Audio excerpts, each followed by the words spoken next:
Super Saravana stores. திமுக கூட்டணியில் தேமுதிக இணைந்ததால மிகப்பெரிய அதிர்ச்சியில் ஆழ்ந்திருக்கிறாரு பாட்டாளி மக்கள் கட்சி தலைவரான அன்புமணி. இதன் பின்னணி என்ன என்பது குறித்து ஜெம் தொலைக்காட்சி வழங்கும் சிறப்பு செய்தி தொகுப்பை இப்போது பார்க்கலாம்.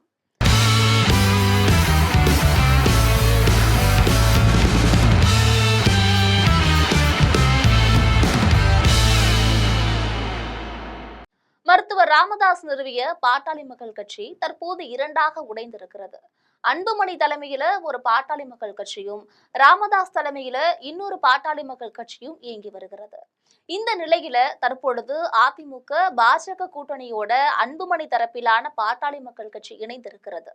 வரக்கூடிய சட்டமன்ற தேர்தலில் கிட்டத்தட்ட 15 தொகுதிகள் பாட்டாளி மக்கள் கட்சிக்கு ஒதுக்கப்படலாம் என தெரிகிறது. இதனிடையே அன்புமணிக்கு தான் பாட்டாளி மக்கள் கட்சி என தேர்தல் கமிஷன் அறிவித்ததுடன் அன்புமணி தரப்பு உற்சாகமடைந்தனர். மற்ற கட்சிகள் போல இழுபறி இல்லாமல் மிக எளிதான முறையில அன்புமணி தலைமையிலான பாட்டாளி மக்கள் கட்சி தன்னுடைய தொகுதி பங்கீட பேசி முடிச்சுட்டாங்க. இது தவிர ஒரு ராஜ்யசபா பதவியும் பாட்டாளி மக்கள் கட்சிக்கு தருவதற்கு பேசப்பட்டிருக்கிறது.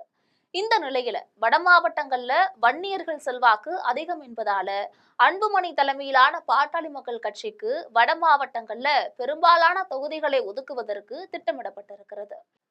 அந்த வகையில அன்புமணி மிகப்பெரிய கணக்கு போட்டு வைத்திருந்தார். அதாவது அதிமுக, பாஜக, பாமக ஆகியவற்றுடன் தேமுதிகவும் இணையும், எனவே தனக்கு வெற்றி வாய்ப்பு அதிகம் என்று ஒரு கணக்கு போட்டிருந்தார். இதற்கு முக்கிய காரணம் வட மாவட்டங்கள்ல தேமுதிக கட்சிக்கு மிகப்பெரிய செல்வாக்கு இருக்கிறது.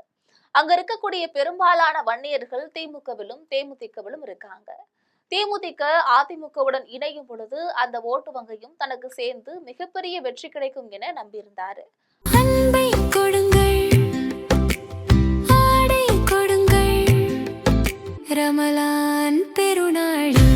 Super Saravana stores. ஆனால் தற்பொழுது தேமுதிக திமுகவுடன் கூட்டணி சேர்ந்து விட்டதால விஜயகாந்த் தொண்டர்களின் வாக்கு தனக்கு கிடைக்காது என்பது தொடர்பாக அன்புமணி மன சோர்வடைந்திருக்கிறார்.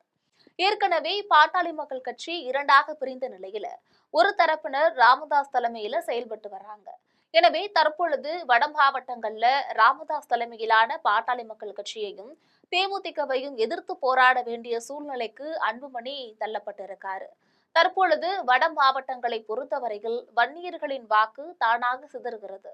அதாவது அன்புமணி தரப்பிலான பாட்டாளி மக்கள் கட்சி, ராமதாஸ் தலைமையிலான பாட்டாளி மக்கள் கட்சி, திமுக மற்றும் தேமுதிக என 4 பிரிவாக வன்னியர்களோட வாக்கு பிரிகிறது. எனவே வட மாவட்டங்களை பொறுத்தவரையில் அதிமுக, பாஜக கூட்டணியை மட்டுமே நம்பி அன்புமணி தேர்தலில் போட்டியிடுகிறார். ஏற்கனவே கடந்த முறை தேர்தலில் அதிமுகவுடன் கூட்டணி வைத்து ஒருங்கிணைந்த பாட்டாளி மக்கள் கட்சி பல தொகுதிகளில் தோல்வியை சந்தித்தது என்பதும் குறிப்பிடத்தக்கது. தற்பொழுது கட்சி பிளவுபட்டிருக்கக்கூடிய இந்த நிலையில மேலும் வெற்றி வாய்ப்பு என்பது சந்தேகம் என்ற சூழ்நிலையும் ஏற்பட்டிருக்கிறது. இதனிடையே அன்புமணி தலைமையிலான பாட்டாளி மக்கள் கட்சியோட வேட்பாளர்கள் தேர்வு நடைபெற்று வருகிறது. இதுல குறிப்பாக பார்த்தோம் என்றால் அன்புமணிக்கு வலதுகரமாக தற்பொழுது திகழக்கூடிய வழக்கறிஞர் கே பாலு ஜெயங்கொண்டம் தொகுதியில போட்டியிடுவார் என தெரிகிறது. ஏற்கனவே கடந்த முறை தேர்தலில் அவர் ஜெயங்கொண்டம் தொகுதியில போட்டியிட்டு குறைந்தபட்ச வாக்கு வித்தியாசத்துல தோல்வியை தழுவினார் என்பதும் குறிப்பிடத்தக்கது.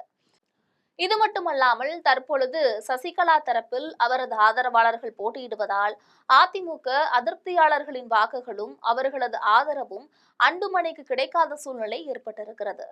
இது போன்ற சூழ்நிலைகளால் அன்புமணி அடுத்த கட்டமாக என்ன செய்வது என கட்சியின் முக்கிய நிர்வாகிகளோட தீவிர ஆலோசனை நடத்தி வந்துட்டு இருக்காரு. இது போன்ற அரசியல் பின்னணி செய்திகளை தெரிந்து கொள்வதற்காக ஜெம் தொலைக்காட்சியுடன் எப்பொழுதும் இணைப்பில் இருங்கள். நன்றி.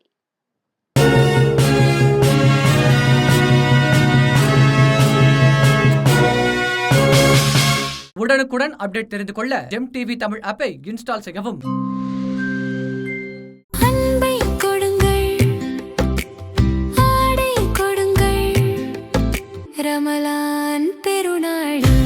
Super Saravana stores.